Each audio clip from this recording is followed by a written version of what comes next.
মায়েরা তুলসী আপনার আসতে তুলসীর কথা যখন বললাম, আপনার তুলসী পাতা তুলবেন কি কি বার তুলবেন না কারো জানা আছে? একবার জোরে বলুন তো। হ্যাঁ, শুধু দ্বাদশী বললে হবে না, আমি বলে দিই। একাদশীর দিন তুলসী পাতা তুলতে আছে কি নাই এই নিয়ে দু মত আছে। আপনি তুলবেন না, একাদশীর দিন তুলসী পাতা তুলবেন না, দ্বাদশীর দিন তুলবেন না। আর কি বার তুলবেন না? অমাবস্যার দিন তুলবেন না। আর কি বার তুলবেন না? পূর্ণিমার দিন তুলবেন না। আর কি? রবিবার দিন আর সংক্রান্তির দিন। প্রশ্ন করবেন তুলসী পাতা পঞ্চতত্ত্বে দিতে হয়। নিত্যানন্দ মহাপ্রভু, অদ্বৈত শ্রীবাস গদাধর 5 জন আছে, কার চরণে দেবেন কার চরণে দেবেন না, শাস্ত্র কি বললো দেখুন, মন দিয়ে শুনবেন। বলছে ব্রজেন্দ্র নন্দন যেই শচীসুত হলো সেই বলরাম হইল নিতাই। ব্রজেন্দ্র নন্দন কৃষ্ণ যদি গৌর হয় তবে আপনি মহাপ্রভুর চরণে তুলসী পত্র দিন। বলরাম হইল নিতাই, আপনি নিতাইয়ের চরণে দিন। অদ্বৈত মহাবিষ্ণুর অবতার, তার চরণে দেবেন। দেবেন না কার চরণে?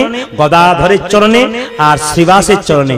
শ্রীবাস নারদ ভক্তি তত্ত্ব দেবেন না, গদাধর রাধা তত্ত্ব শক্তি তত্ত্ব উনাকে দেবেন না। তবে বলি, গুরুর যখন ছবি থাকবে আপনি গুরুকে তুলসী পত্র দেবেন না, না পায়ে নয় তার বুকে দেবেন। হ্যাঁ, চন্দন মাখিয়ে দেবেন, সাবধান থাকবেন।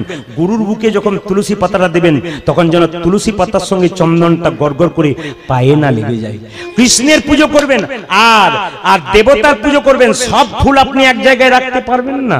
কৃষ্ণ পুজোর জন্য ফুল আলাদা, দেবদেবীর ফুলের জন্য পুজোর জন্য আলাদা, দুটো মিক্স করবেন না, তাহলে আপনার কৃপা হবে না। নিয়ম আছে। এবার বলে রাখি, তুলসী পাতাটা তুলবেন যখন মায়েরা, তোলার পরে আপনি গোবিন্দ চরণে দেবেন, কিন্তু মাথায় রাখবেন গোবিন্দকে ভোগ দেবেন, সেবা দেবেন। দুটো তুলসী পত্র গোবিন্দের চরণে দেবেন। কোন আঙ্গুলে দেবেন? আমাদের দিতে হয় কোন আঙ্গুলে? আমার দিকে তাকান। এটা হচ্ছে বৃদ্ধাঙ্গুষ্ঠী, এটা হচ্ছে কি হরে কৃষ্ণ, এটা হচ্ছে কি তর্জনী, এটা কি মধ্যমা, এটা কি অনামিকা। অনামিকা মানে নাম নাই তা নয়, অ মানে ভগবান বিষ্ণু, অক্ষরে ভগবান বিষ্ণুকে বোঝায়। এটা ভগবান বিষ্ণুর আঙ্গুল। এই আঙ্গুলটা করে এইরকম করে তুলসী পত্র দিতে হয়। কোনো মতে এরকম নয়, এরকম নয়, মাথায় রাখবেন এইটা। শাস্ত্র বলছে এরকম করে তুলসী পত্র দেবেন। কেন দেবেন? এইখান থেকে কিন্তু এইখান থেকে কিন্তু কি শুরু হয়েছে? এখান থেকে দেখবেন যারা গুরুমন্ত্র নিয়েছেন দেখবেন এই আঙ্গুল থেকে শুরু হয়েছে, মানে এটা পুরোপুরি ভগবান বিষ্ণুর আঙ্গুল। এই জন্য এই আঙ্গুল থেকে দিতে হয়। তুলসী পাতা যখন তুলবেন ভিজে কাপড়ে তুলবেন না। কেন? ভিজে কাপড়ে জল পায়ে পড়লে, মন্দিরে পড়লে অপরাধ হয়। আপনি তুলসী পাতা তুলবেন দাদা ভাইরা, গামছা পরে তুলবেন, ধুতি পরে তুলবেন, গলায় কাপড় দিয়ে তুলবেন। গলায় কাপড় দেওয়া মানে কি বিনয়ী ভাব হয়, এই জন্য গলায় কাপড়টা সবাইকে দিতে হয়। তুলসী পাতা তুলবার সময় মাথায় রাখবেন পাতা বা গাছের ডাল যেন ভেঙে না যায়। ভেঙে যদি যায় কৃষ্ণের চরণে অপরাধ করা যায়। প্রশ্ন করবেন তুলতে তুলতে ভাঙতেই পারে। হ্যাঁ হ্যাঁ, ভাঙুক, ক্ষতি নাই, কিন্তু কৃষ্ণ নাম করতে করতে আপনি তুলবেন, ভাঙলেও ক্ষতি নাই। পশ্চিম দিকে মুখ করে তুলসী পাতা তুলবেন না। কেন তুলবেন না? না পশ্চিম দিকে মুখ করে তুলসী পাতা তুলবেন না।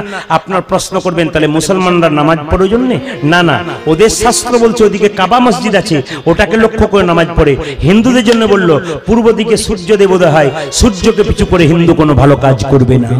এইবার বলি মায়েরা, তুলসী পাতা যখন তুলবেন তখন তোলার পরে পরিক্রমা যে তুলসী মন্দিরে করেন, বাঁ দিক থেকে করবেন না ডান দিক থেকে করবেন?